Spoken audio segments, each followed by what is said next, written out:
Hola, ¿cómo están? Bienvenidos a un análisis de multifondos, en este caso el mes de mayo, que vuelve a ser un mes con un desempeño no tan favorable, más bien negativo, en términos reales de los diferentes multifondos. Y hoy, a partir de una pregunta que me hicieron hace algunas semanas en la visión semanal, hablaremos bastante del desempeño y las inversiones de los diferentes multifondos, para comparar algunas cosas que son relevantes de comprender a la hora de poder también tratar de anticiparnos lo que puede pasar en el futuro en los diferentes multifondos. También, como siempre, haremos este análisis del multifondo A con el E, la comparación, para de esa manera poder tratar de dilucidar cómo puede venir el futuro, en este caso, y también, por supuesto, qué podemos esperar respecto a estas variables que son tan importantes. Pero primero, la invitación está ahí. Tu futuro comienza hoy. Conoce la primera plataforma de planificación financiera de Chile. Crea tu cuenta gratis y además obtén una gift card con 25.000 pesos para poder comprar cualquiera de nuestros cursos o los packs de cursos que hemos instalado en el último tiempo también en la plataforma. Así que invitadísimos a www.patrimor.com para que de esa manera puedan crear su cuenta gratis, empiecen a administrar su futuro financiero desde hoy, puedan entender, mirar, analizar cómo es este dashboard para que puedan ahí integrar todas sus finanzas personales, llevar el orden y también poder educarse a través de esta gift card y poder comprar algunos de nuestros cursos. Como siempre, antes de partir, ¿qué multifondo elegir? Esto es muy personal y depende de nuestra edad, depende de nuestro perfil de riesgo y también de nuestra visión propia, que si están acá mirando este video probablemente quieren entender un poco más de lo que se tratan los multifondos, hacia dónde van, cuáles son las variables que influyen, etcétera. Para de esa manera poder nosotros tomar una decisión de en qué multifondo estar. Mientras más joven podemos asumir mayor riesgo. A medida que se va acercando nuestra edad de jubilación hay que bajar un poquito el riesgo. El perfil de riesgo personal está muy ligado a, como siempre digo yo, a cómo nos sentimos al dormir en la noche con nuestras inversiones. Si nos inquietan, si lo pasamos mal, si sufrimos con algunas pérdidas, es mejor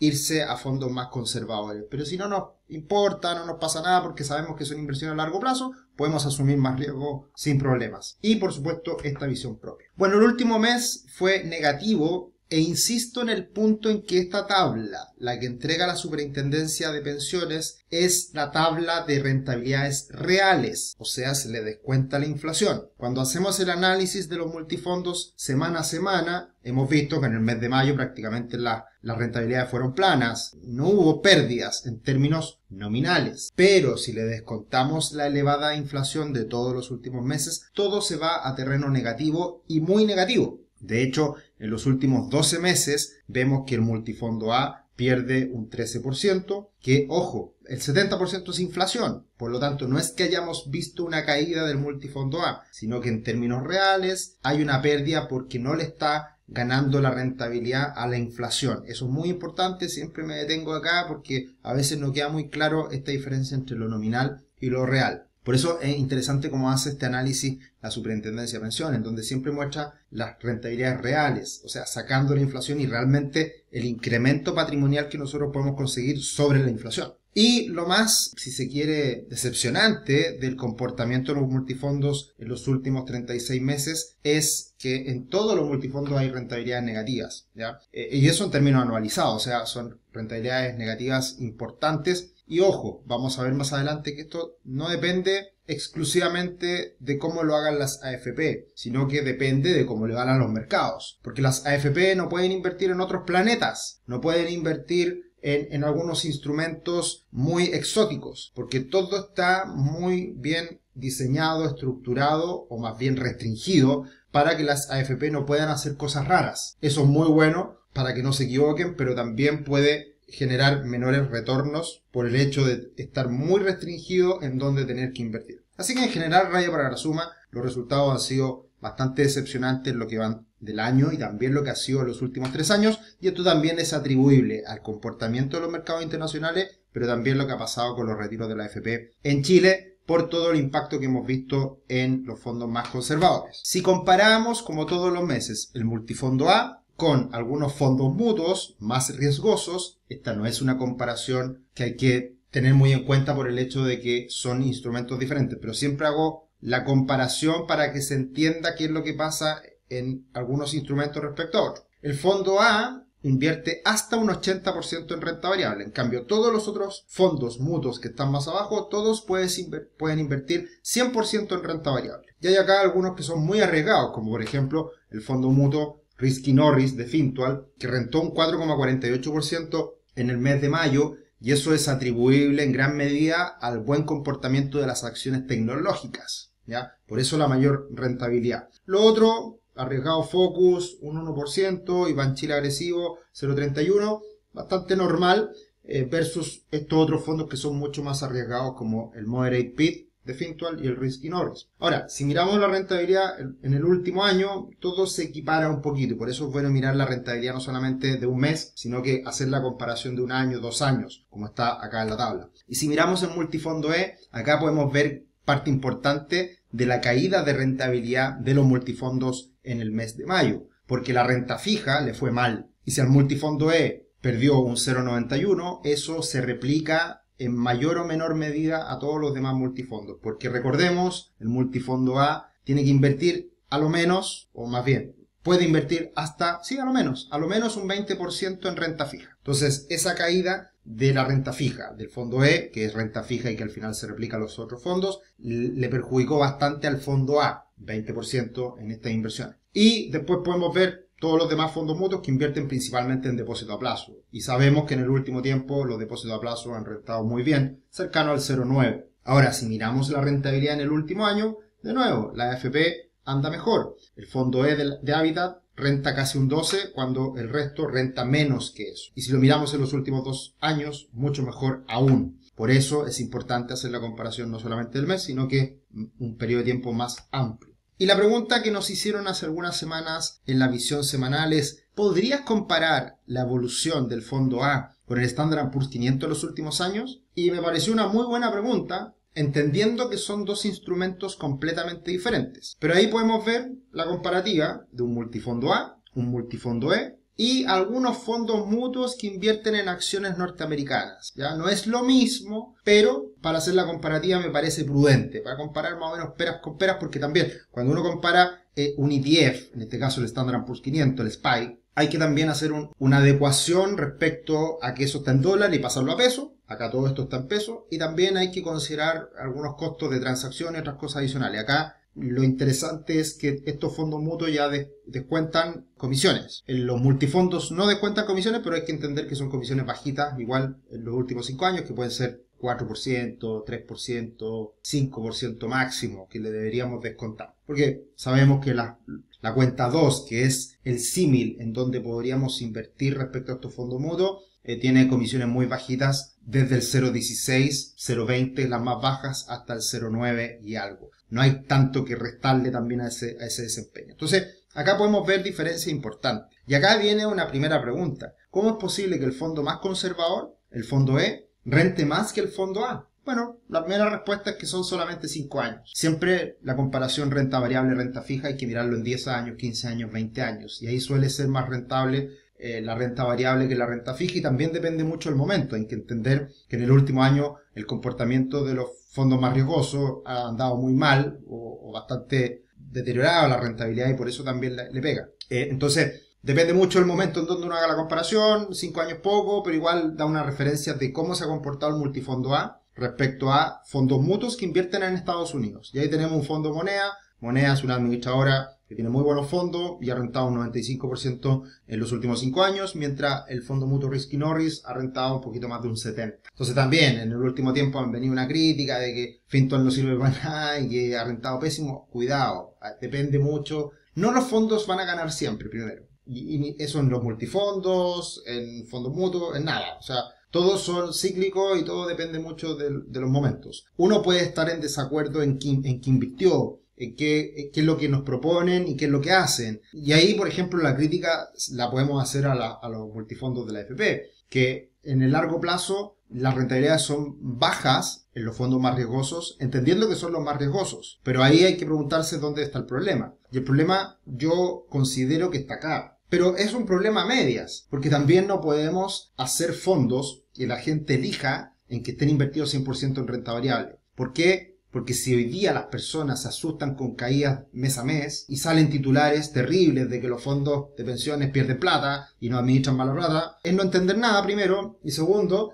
tampoco podemos hacer eso en términos de política porque la gente puede pasarlo extremadamente mal si mira su fondo y ve caídas importantes por estar invertido 100% en acciones. Entonces, la norma dice un máximo permitido en renta variable, 80%, y un mínimo 40%. Entonces, incluso en algún momento el fondo A podría estar 50 y 50, o sea, invertido 50% en renta fija, 50% en renta variable. Eso no pasa. Generalmente estamos en 80-20, es como está hoy día. Pero es un fondo arriesgado, pero entre comillas, algo balanceado. Y por eso, cuando se habla de que el fondo C es el más balanceado, también entre comillas, yo diría que el fondo balanceado en Chile, de los multifondos, es el fondo B, que puede invertir hasta un 60% en renta variable y por ende un 40% en renta fija. Entonces, hay que entender estos porcentajes de cuáles son los límites máximos, mínimos permitidos para invertir, y eso obviamente que puede beneficiar o perjudicar a la rentabilidad en largo plazo. Y las AFP no pueden hacer nada diferente a esto. Está establecido por norma. Las AFP pueden invertir máximo un 80% en renta variable. Y hay otro aspecto súper importante, también la comparación es mala, no solamente por los porcentajes de inversión, sino que por dónde invierten las AFP. Las AFP invierten absolutamente diversificado, en Chile, en Estados Unidos y el mundo.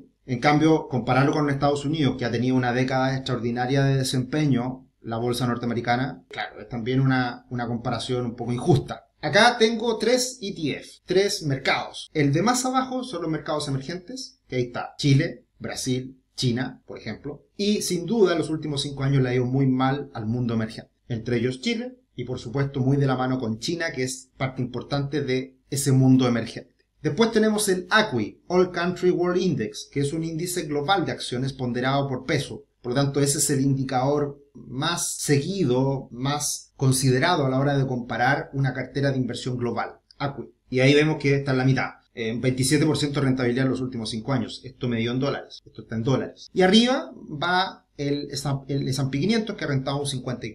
¿Ya? Entonces, claramente comparar el multifondo A con el S&P 500 es injusto porque el S&P 500 le ha ido muy bien en el último tiempo. Más comparable es lo que ha hecho el ACWI, que es acciones globales, y anda por ahí. Y por otro lado, algo que le ha castigado, que le ha afectado, que ha perjudicado al fondo más riesgoso, son los mercados emergentes, en donde está Chile, China, etc. Y si tomamos en consideración lo más reciente, un poco lo que pasó ahora con estos fondos más arriesgados de Fintual que vimos en el desempeño de mayo, fue que las acciones tecnológicas han estado volando. Se han recuperado muy rápidamente, de manera muy significativa, y está a solo un 7,8% de máximos históricos los denominados FANG+, que son las acciones tecnológicas más grandes del mundo, Apple, Amazon, Microsoft, Facebook, entre otras, y ahí se le han ido sumando, por ejemplo, una Nvidia, que es una empresa de semiconductores que ha estado muy al alza y alcanzando más de $1 trillón de valor por todo lo que puede significar la revolución de la inteligencia artificial, etc. Entonces, ahí también podemos ver cómo fondos más riesgosos, o sea, ya tenemos las acciones norteamericanas que son riesgosas y que les ha ido muy bien en los últimos años. Pero si a eso le agregamos el componente tecnología, ha rentado mucho más también esa tecnología. Entonces, resumiendo, el mes de mayo, ¿ya? En el mes de mayo tenemos que el dólar peso, el dólar en Chile sube un 0,25, el S&P 500 sube un 0,46, lo cual debería llevar a fondos accionarios a retornos positivos en el mes de mayo, pero se come todo ese retorno lo que puede haber pasado con la renta fija, que cayó un 0,91.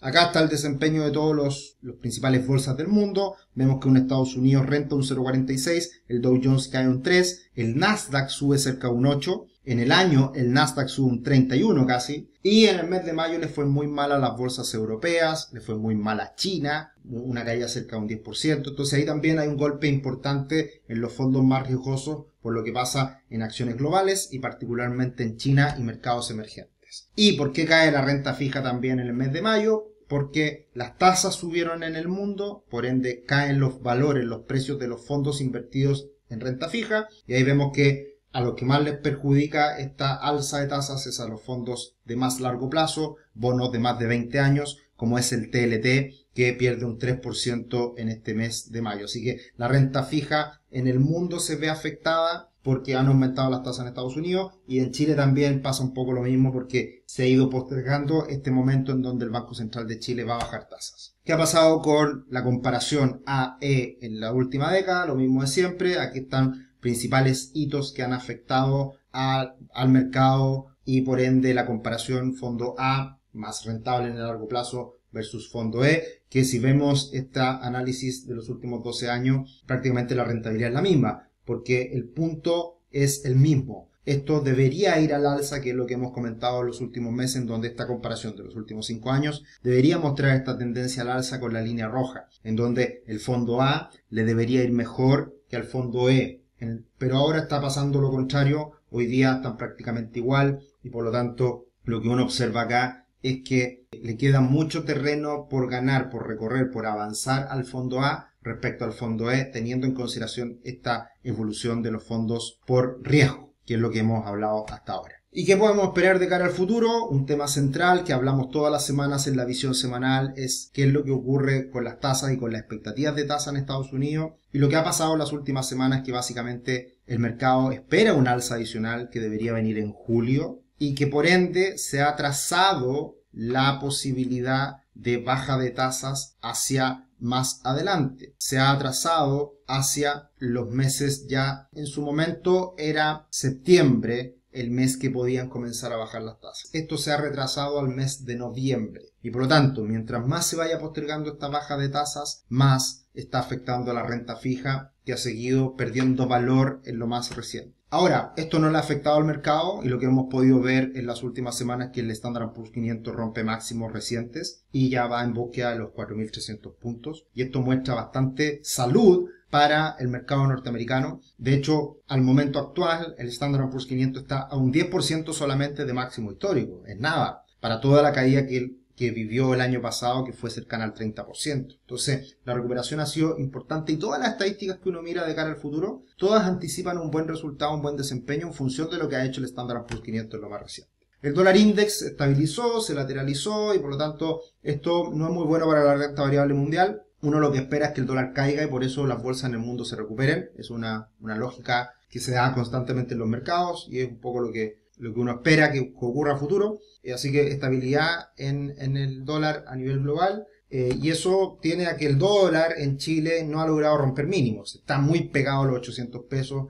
Era un poco lo que anticipábamos hace meses atrás, que era el nivel de equilibrio, y ahí se quedó, y ahí bajó la volatilidad, y esto es muy bueno. Pero es probable que si el dólar sigue cayendo en el mundo, el dólar en Chile también debería caer un poquito más. Eso podría afectar un poquito a los fondos más riesgosos, pero debe ser algo marginal. Ya no tenemos estos niveles de volatilidad impresionante que vivimos en los últimos años, ya se ha estabilizado el mercado del dólar, y lo único que queda es que si se llegara a romper los 777 mínimos del año, podríamos tener caídas adicionales hasta los 750, quizá un poquito más, y ahí ya encontrar un nuevo equilibrio que creo en una economía que empieza a recuperarse en Chile puede ser lo prudente, lo esperable. Y por último, la renta fija, el bono del tesoro de 10 años en Estados Unidos, también un comportamiento muy lateral, muy a la espera de cuáles sean las señales que dé la Reserva Federal. Hay que tener en cuenta que estamos entrando a época de verano en Estados Unidos, época de vacaciones, época en que los mercados se calman un poco y todo vuelve por ahí por agosto, Jackson Hole, el simposio de banqueros centrales, decisión de tasa de la Fed en septiembre. Esos meses son siempre bien revoltosos y ahí se podrían empezar a definir más cosas de cara al futuro. Así que es probable que en este mes de junio, julio, las cosas se calmen, estén más quietas, más tranquilas, no tengamos grandes novedades y siga un poco la estabilidad de corto plazo. Eso ha sido el análisis de multifondo en este mes de mayo. Quise meterme un poquito en las entrañas de lo que es el desempeño de los diferentes multifondos, que es bueno entender, es bueno comprender estas diferencias entre lo más riesgoso, lo menos riesgoso, comparable con otros instrumentos, y para esa manera tratar de comprender qué es lo que puede pasar, qué es lo que uno puede esperar. Lamentablemente en el último tiempo la discusión respecto al sistema de pensiones y los cambios profundos que veríamos en las pensiones a futuro ha quedado prácticamente en nada. Y eso es lamentable porque pasan los años y todavía no tenemos una reforma que se haga cargo de mejorar el sistema. Yo siempre he dicho que soy un convencido, un defensor del sistema como tal, pero hay que hacerle muchas mejoras, muchas mejoras. No cambios profundos, no reformar todo, pero sí hay que hacer muchos cambios, dentro de los cuales hay que bajar los costos de administración creo que es importante, a la FP hay que exigirle mayor educación, quizás dar más opciones también en cuanto a dónde invertir, pero bueno, lamentablemente estamos de nuevo en nada. Esta ha sido mi postura hace rato y la verdad que no me he equivocado, porque soy muy poco optimista con lo que hace nuestro Congreso. Y mientras eso no se tomen con responsabilidad lo que viene en el futuro y que no les va a pegar. O sea, lamentablemente un periodo parlamentario de un diputado, un senador dura 4 años. Quizás si sale harto en la tele y habla bonito se puede extender un poco más de tiempo. Pero la verdad que lo que pasa en los próximos 20 años en las pensiones, nadie se va a acordar de quiénes fueron los que legislaron o los que no legislaron en el momento adecuado para lo que pase en los próximos años en las pensiones. Entonces, es muy terrible lo que pasa y pasa el tiempo. Así que nada, por eso es tan importante planificar nuestro futuro financiero, por eso es tan importante hacernos nosotros cargo de lo que hacer en el futuro con nuestro dinero y cómo poder planificar nuestra jubilación más allá del sistema. Así que para eso estamos acá, para poder educar, para poder acompañarlos semana a semana con más información y más contenido, más educación, más información para que ustedes puedan tomar mejores decisiones. Nos vemos en otro video, que estén muy bien, un abrazo, chao, chao.